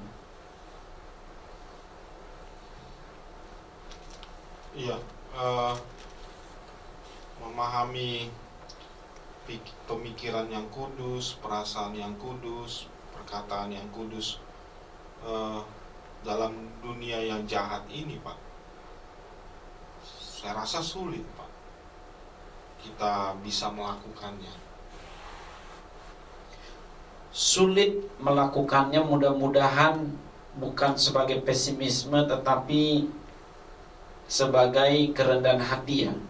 Lebih baik kita berkata sulit daripada kita berkata mudah soal menjadi hidup kudus. Sebab Alkitab tidak mengatakan hidup kudus itu mudah, karena tantangannya banyak. Tetapi tidak boleh kita pesimis. Justru kita harus kejar. Maka ada alat-alat kelengkapan lain yang Tuhan berikan mendukung kita supaya kita menjadi umat yang kudus. Gereja membimbing warganya supaya hidup kudus. Pemerintah membimbing warganya supaya hidup kudus. Keluarga membimbing anggotanya supaya hidup kudus. Maka kita harus saling menggembalakan, jangan saling menghancurkan. Kita harus menjadi garam dan terang. Tidak mudah, tapi tidak boleh minder Pak. Dan jangan malah kita berlindung di balik, ya ngertilah pendeta, kita ini kan orang berdosanya kita, wajarlah kalau kita berbuat dosa, kita orang berdosanya kita. Lah kalau itu yang kita jadikan pegangan, ya masuk neraka aja kok. Nggak usah bicara soal Tuhan lagi. Betul. Kita tidak boleh sombong, tidak boleh juga minder. Hidup kudus itu harus dan seharusnya. Sulit, ya sulit, itulah perjuangan. Saya sendiri untuk berbuat baik, saya harus menyangkal diri ribuan kali, jangan-jangan. Untuk hormat orang tua, jangan kira gampang. Untuk setia dalam rumah tangga, jangan kira mudah. Tapi bukan berarti kita berkata, ya udahlah, habis Tuhan juga sih, kenapa pula biarkan ini begini? Kenapa pula ada setan? Kenapa pula ada penggoda? Macam mana kau Tuhan? Kau inilah yang harus tanggung jawab atas keberdosaanku. Oh, kau sudah gangguan saraf, Paul, kalau begitu. Aku sudah gangguan saraf kalau begitu. Tidak boleh kita menuduh Tuhan berbuat kurang patut. Kita lah yang harus selalu mencontoh Tuhan. Kalau terasa mengawang-awang Tuhan di sorga nggak kelihatan tadi, bukankah Allah yang tidak kelihatan itu sudah datang dia menjadi kelihatan di dalam pribadi Kristus? Sang firman Allah yang hidup keluar dari diri Allah. Yohanes 8:42. Firman Allah yang adalah Allah itu sendiri menjadi daging, menjadi manusia. Pada mulanya adalah firman, firman itu bersama-sama dengan Allah, dan firman itu adalah Allah. Yohanes 1 ayat 1 dan 2. Telah menjadi daging. Yohanes 1 ayat 9 juga ayat 14. Sebab tidak seorang pun pernah melihat Allah, tetapi dia yang duduk di pangkuan Allah, dialah yang menyatakan keberadaan Allah. Yohanes 1 ayat 18. Kristus itulah Allah yang memperlihatkan dirinya kepada kita menjelma menjadi manusia. Kolose 1 ayat 15, 16, 17, 18, 19, 20. Dia menjadi contoh suri teladan bagi kita. Makanya tadi Filipi 2 ayat 5. Mulai dari ayat 1 kata apa? Sebab dalam Kristus ada sukacita, penghiburan kasih, persekutuan, kesatuan roh. Lompat ayat 5. Contohlah Kristus. Jadi apakah nilai kekudusan Allah itu mengawang-awang dengan alasan Allah nggak kelihatan ada di sorga, Allah tidak punya tantangan, tidak punya lawan, lah kita ini hidup di dunia, macam mana kita bisa kudus? Kristus contoh. Kristus contoh. 1 Petrus 2 ayat 18, 19, 20, 21, 22, 23. Wow. Ya, terima kasih saudara prestasi dan pemirsa Bible TV yang dikenan Tuhan. Anda telah bersedia mendengarkan kami sampai detik ini di Understanding More, persembahan dari Institut Lintas Budaya dan GKRI Jemaat Hidup Baru. Memahami keberadaan Allah, tadi kita sudah bincang-bincang bagaimana kita bisa memahami Allah itu sebagai pribadi yang maha kudus. Ya, Bu Pendeta, ayat yang mau kita baca sekarang dari mana? Iya, tadi kan kita sebelum jeda saya ingatkan bahwa kalau orang suka pesimis soal mampukah dia hidup kudus, maka janganlah lagi pesimis, karena kita ada contoh yang konkret sebagai manusia, yaitu Tuhan Yesus Kristus yang datang menjadi manusia. Saya tadi sebut 1 Petrus 2 ayat 18, 19, 20, 21, 22, 23. Hai kamu hamba-hamba, tunduklah dengan penuh ketakutan kepada Tuhanmu, bukan saja kepada yang baik dan peramah, tetapi juga kepada yang bengis. Sebab adalah kasih karunia jika seorang karena sadar akan kehendak Allah menanggung penderitaan yang tidak harus ia tanggung. Sebab dapatkah disebut pujian jika kamu menderita pukulan karena kamu berbuat dosa? Tetapi jika kamu berbuat baik dan karena itu kamu harus menderita, maka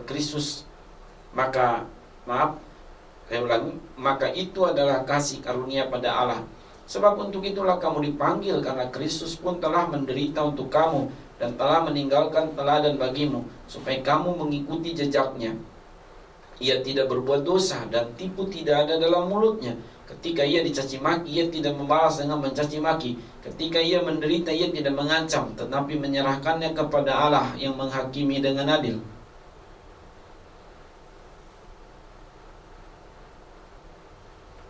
Ini bicara soal apa ya, Pak? Soal segalanya, hidup kudus seperti Kristus, contohlah dia. Kan tadi kan ada pertanyaan dari siapa, dari Bapak mana nih? Pak Dulat. Ya, Mana bisa kita? Bisa. Kita tadi sudah survei kecil-kecilan di ruangan ini toh. Dapatkah kita tidak mencuri? Dapat. Ya kalau dapat, lakukanlah. Gitu loh. Dapatkah kita tidak berbohong? Ya dapat. Itulah yang membuat kita semakin yakin bahwa memang kita dapat hidup kudus. Tetapi yang kudus duluan dan kudus adalah Tuhan Allah. Kita hanya mengikuti saja kekudusannya Tuhan. Dalam pemikiran, dalam perkataan. Maka Tuhan tidak mau kita ini bersaksi palsu, bersaksi dusta. Tidak boleh. Jangan kamu bersaksi dusta atas sesamamu. Jangan kamu berbohong. Sulit, ya sulit, tapi bukan tidak dapat.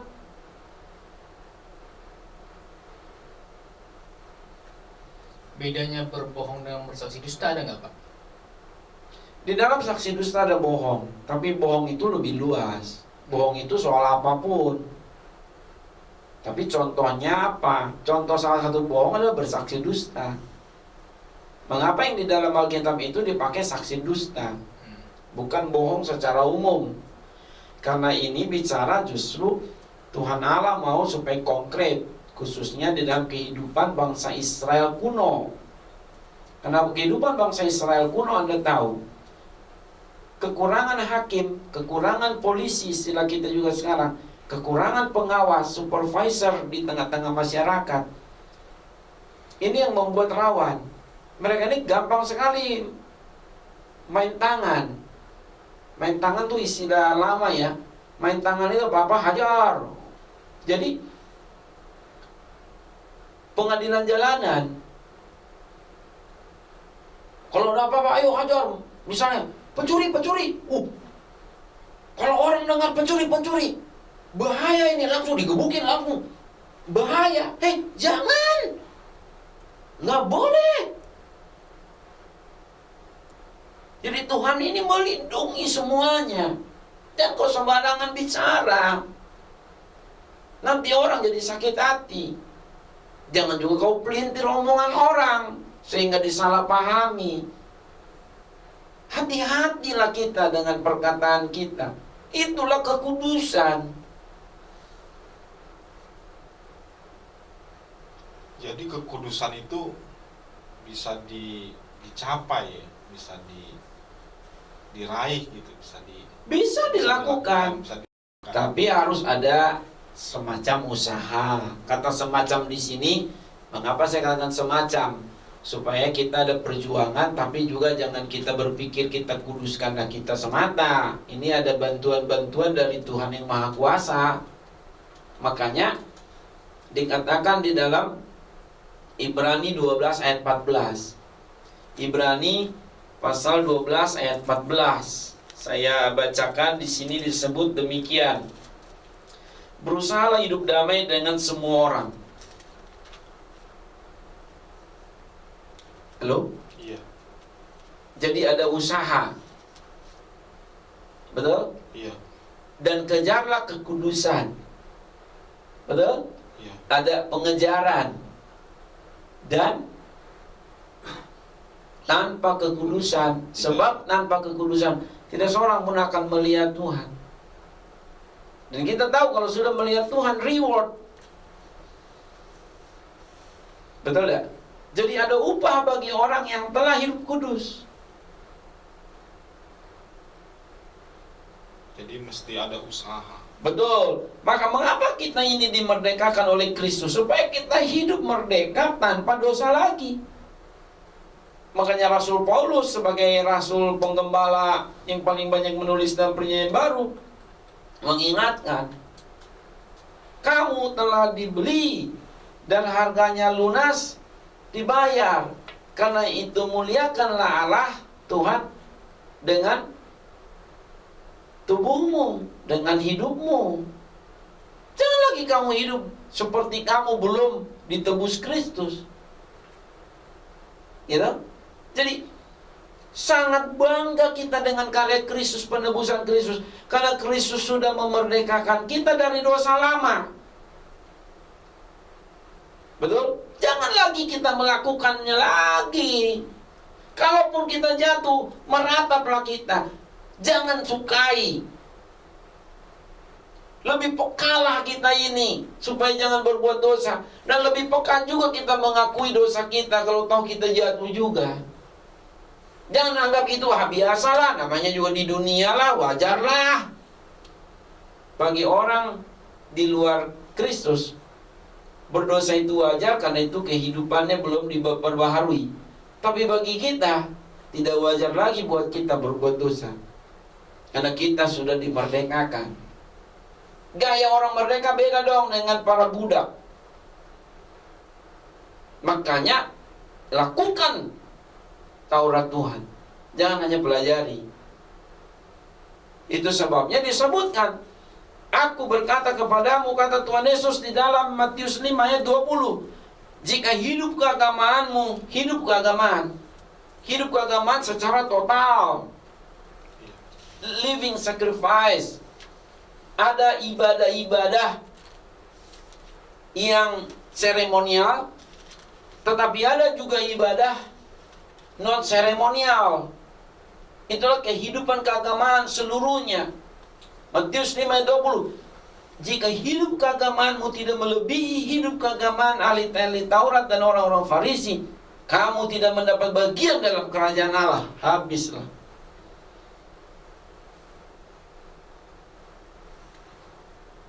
Ya, jadi kalau kita mau hidup kudus, ya standarnya firman Tuhan. Iya, betul. Karena disitulah apa yang Tuhan mau katakan kepada kita. Itu, Pak Tutur. Ya, itu untuk kita Pak yang zaman sekarang, karena kita sudah dapat Alkitab ya. Iya. Ada Kristus sebagai teladan yang menjadi manusia.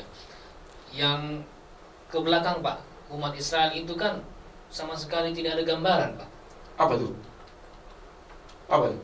Yang di sekitar mereka kan kelakuan jahat semua.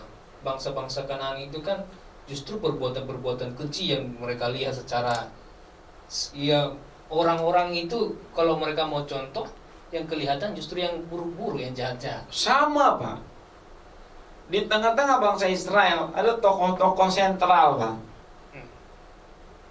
Keturunan Abraham mencontoh Abraham. Keturunan Yakub mencontoh Yakub. Di antara saudara-saudara Yusuf ada Yusuf.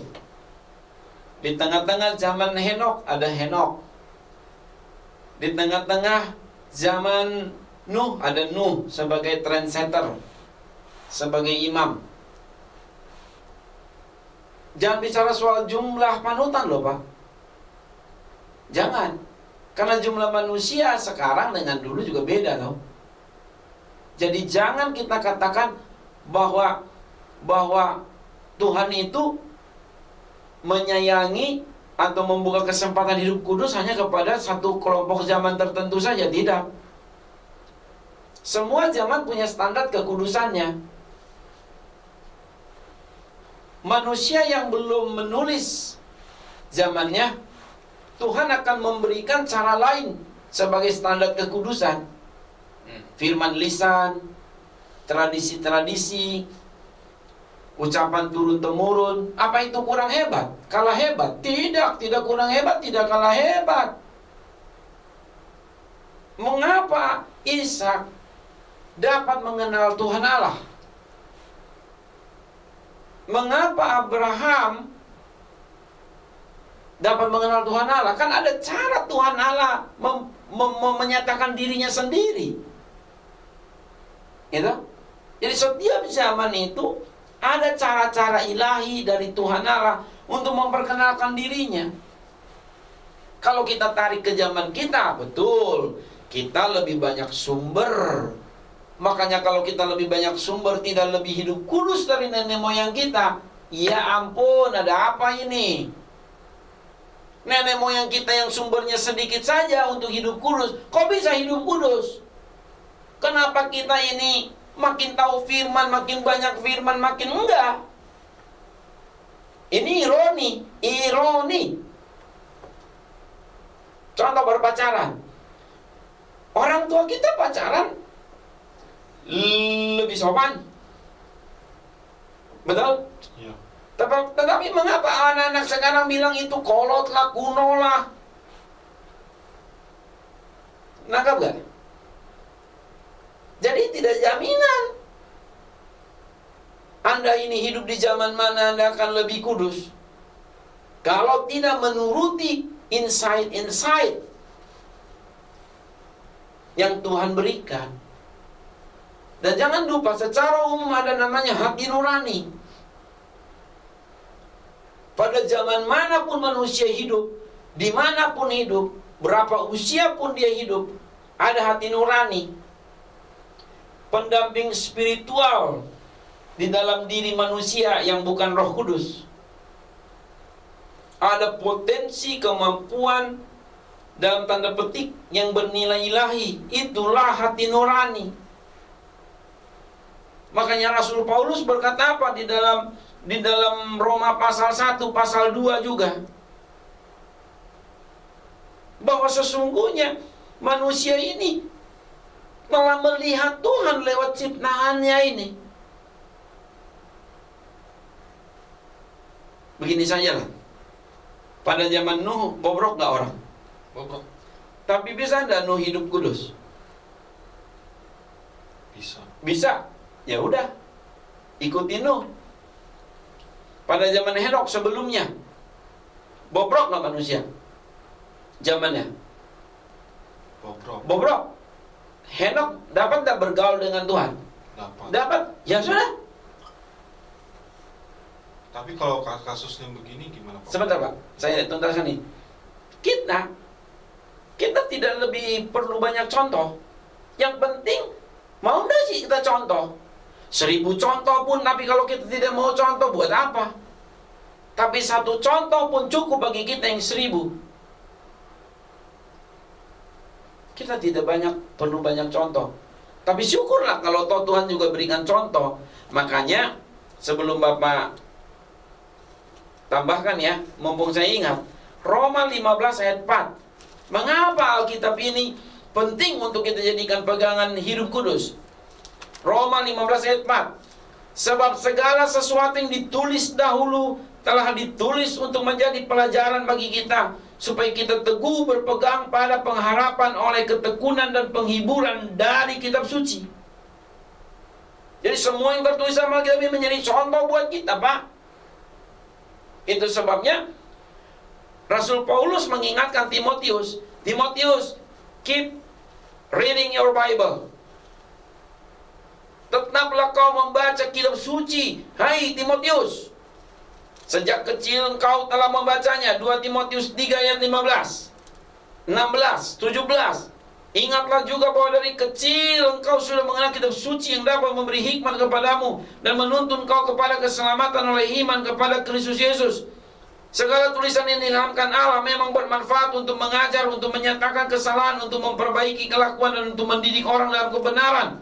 Dengan demikian tiap-tiap manusia kepunyaan Allah diperlengkapi untuk setiap perbuatan baik.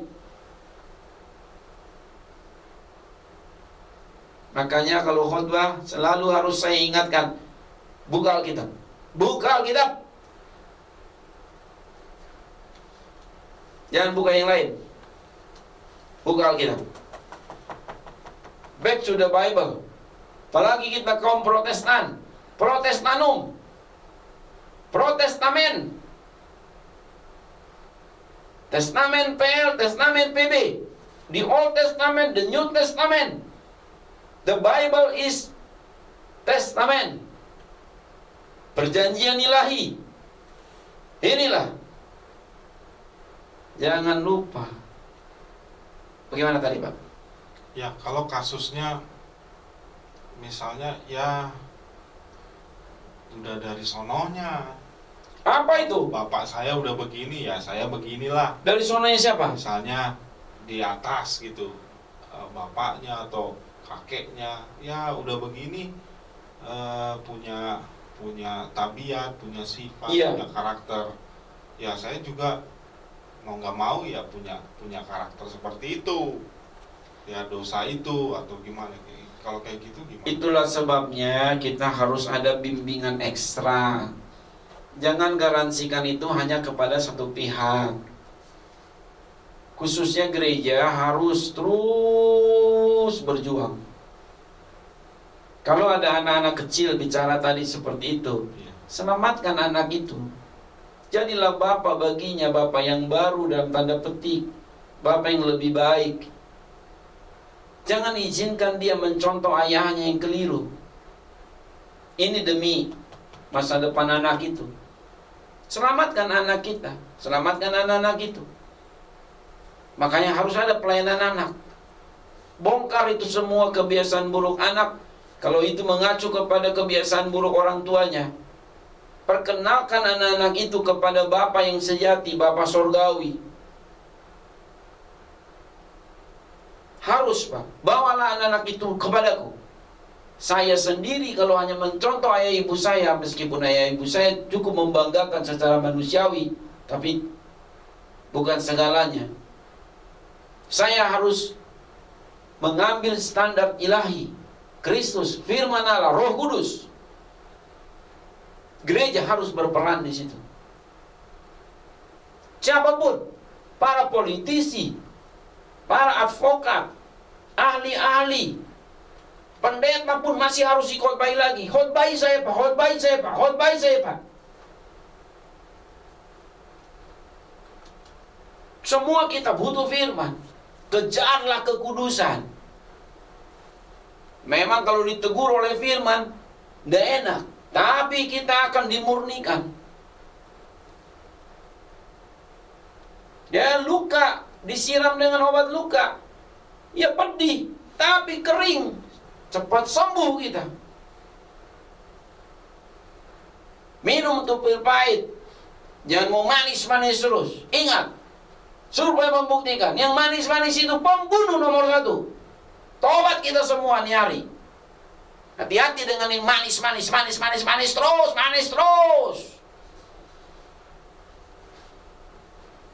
Khotbah manis terus, poles terus. Kerusakannya makin kemana-mana. Tobat kita. Stop berbuat dosa. Akui dosa kita. Saya dan Anda. Kita tobat rame-rame lah.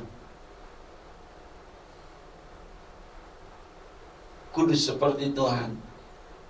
Kan begitu, Pak. Peace dong. Peace. Ya kan? Begitu. Mengenai perasaan yang kudus seperti apa, Pak? Perasaan yang kudus. Ini contoh mudahnya tidak suka, membenci, tidak cemburuan, tidak dendam. Tuhan itu tidak suka membenci, tidak cemburuan. Bedanya dengan perilaku. Sebentar, juga tidak mendendam. Kalau bedanya dengan perilaku, perilaku saya pahami berbeda dari perasaan dan dari perbuatan. Kalau perbuatan ini lebih kepada termasuk pekerjaan. Tapi kalau perilaku ini, dia dalam kesehariannya sombong gak nih orang? Angkuh enggak? Cara jalannya gimana? Nah, mengapa ini juga kita kenakan kepada Tuhan? Tuhan itu kan hidup. Ya. Kalau Tuhan berjalan tidak pernah nyusahin orang istilahnya. Tidak pernah mengagetkan. Kalau Tuhan datang selalu bilang apa? Shalom. Kan belajarnya kita shalom kan dari Tuhan. Shalom. Kalau Tuhan datang apalagi atas nama Tuhan malaikat lah contohnya. Bilangnya apa? Kamu mesti takut sama aku ada di sini. Begitu? Atau sebaliknya, jangan takut. Jangan takut. I am here. I am coming. Fear not. Jangan takut. Wow. Shalom, damai sejahtera aku berikan kepadamu. Wow, inilah Tuhan. Tuhan yang Maha Kudus. Perasaannya kudus, dia tidak pernah dendam. Kalaupun dia mengingat dosa kita, karena itu harus dicatat. Tidak boleh dosa itu dianggap gak ada. Tapi bukan berarti dia hajar kita habis-habisan lalu dia berpuas-puas. Senang aku udah pukul dia. Nggak begitu. Keadilan Allah itu bersumber pada belas kasih. Dan pelaksanaannya juga dengan kasih. Jadi Tuhan Allah itu beda dengan setan yang kalau datang mengerikan, menakutkan, mengganggu, ya. Saya baru dapat pesan singkat di handphone saya. Saya punya saudara selalu gelisah di satu daerah yang jauh. Dia merantau, bawa anak kecil, susah katanya tidur. Dan dia renung-renung. Rupanya di situ tuh penyembahan berhalanya masih cukup kuat. Saya katakan apa? Jangan takut, kita doa. Setan tidak punya kuasa atas kita, kecuali kita membangun hubungan dengan dia. Selama kita ini ada dalam Tuhan, kita diganggu, tapi jangan terasa terganggu. Sebab iblis tidak dapat masuk ke dalam tubuh kita serta-merta. Jangankan masuk, isi hati kita saja iblis tidak tahu. Jadi jangan takut sama setan itu. Apa kau setan? Ya. Jadi perbuatan yang diharapkan dari kita adalah perbuatan yang kudus seperti Tuhan, ya Pak? Iya. Seperti Tuhan. Iya. Seperti Tuhan kan, Tuhan tidak pernah mencuri, Tuhan tidak pernah membunuh, Tuhan tidak pernah berzina. Makanya dengan standar itu buat kita, kalau mau kawin ya menikah aja. Makanya untuk menikah mesti punya suami atau istri. Nah, untuk punya suami atau istri mesti ada jodoh. Kan begitu. Carilah jodoh itu. Doalah, makanya baik-baiklah, banyak senyum, jangan banyak marah-marah. Juga jangan malas. Siapa yang mau menikah dengan orang malas? Jangan harap deh. Betul tak? Mesti giat kerja, jangan pelit. Pacaran nunggu dibayarin terus, apalagi cowok. Ya ceweknya ngeri. Ya kan? Sebab sudah hakikatnya, bukan hakikat, sudah pada umumnya. Kapan-kapan lah kita bicarakan ini ya, tapi singgung saja dikit. Sudah pada umumnya pengatur penafkahan, pencari nafkah yang utama itu pria. Memang Alkitab begitu mengajarkan. Karena ibu ini banyak mengasuh anak. Bukan berarti tidak boleh mencari nafkah juga. Jadi kalau prianya saja sudah tidak ada pekerjaan, ya jangan coba-coba kau menikah. Mati nanti anakmu. Jangankan anakmu, kau juga bisa mati. Makanya kalau saya ini sebagai pendeta, penggembala, saya tidak akan menikahkan orang di gereja, meneguhkan pernikahan orang di gereja, sekaya apapun orang tuanya kalau dia tidak ada kerjaan. Sorry aja, cari aja pendeta lain, aku nggak mau. Seperti itu Pak. Memang ada orang berbuat jahat lewat pekerjaannya, tapi kalau dia punya pekerjaan, kiranya jangan berbuat jahat. Iya. Makanya jangan mencuri. Disebut Efesus 4 ayat 28. Tapi lakukanlah pekerjaan yang baik. Baik, terima kasih Pak Pendeta buat perbincangan kita hari ini tentang memahami keberadaan atau hakikat Allah yang Maha Kudus. Iya. Pada pertemuan kita selanjutnya kita akan bahas Allah sebagai pribadi yang Maha Hadir. Maha hadir. Oh, ini menarik sekali. Apa ini maksud dengan Allah yang Maha Hadir? Ya. Benarkah Allah Maha Hadir? Contohnya apa? Maksudnya apa? Apakah Allah dapat hadir di semua-muanya? Mengapa demikian? Dan apa fungsi kehadiran Allah? Wow. dari yang kita akan bahas. itu dalam pertemuan kita berikutnya. Betul. Baik, terima kasih sekali lagi Pak Pendeta. Saya minta Bapak Daulat berdoa untuk menutup sesi ini.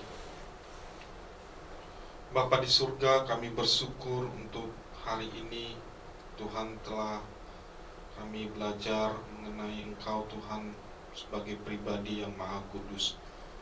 Kami mohon kekuatan-Mu melalui Roh Kudus untuk dapat kami hidup kudus Amin. di tengah-tengah dunia, di tengah-tengah hal-hal yang jahat, yang buruk di sekitar kami. Tuhan tolong kami agar kami dapat hidup kudus dalam pikiran kami, Amin. dalam perasaan kami, dan dalam setiap perbuatan kami. Amin. Agar kami menjadi umat Tuhan yang kudus dalam perkawinan kami, pernikahan kami, Amin. kudus di dalam pekerjaan kami, Amin. dan kudus di dalam setiap tingkah laku kehidupan kami. Amin. Agar kami menjadi garam dan terang dunia. Amin. Terima kasih Tuhan, terima kasih Tuhan. Kau memberkati Bapak Pendeta Poltak Sibarani yang telah membagikan, men-sharekan firman Tuhan. Kami memahami hari ini banyak hal dan kami bersyukur. Dan sobat prestasi yang ada dimanapun yang mereka mendengar acara ini, Amin. biarlah Tuhan menguatkan mereka. Amin. Tuhan yang memberikan mereka pencerahan, Tuhan yang menumbuhkan iman mereka, Amin. yang menguatkan mereka untuk hidup kudus. Amin. Bila ada sobat prestasi yang saat ini dalam keadaan lemah, Tuhan Tolong. kuatkan. Kuat. Yang sakit Tuhan sembuhkan. Tolong Yang sembuh. berbeban berat Tuhan berikan kekuatan dan Amin. kelegaan dalam nama Amin. Yesus. Terima kasih Tuhan. Dalam nama Yesus kami berdoa dan selalu mengucap syukur. Amin. Amin. Amin. Puji Tuhan.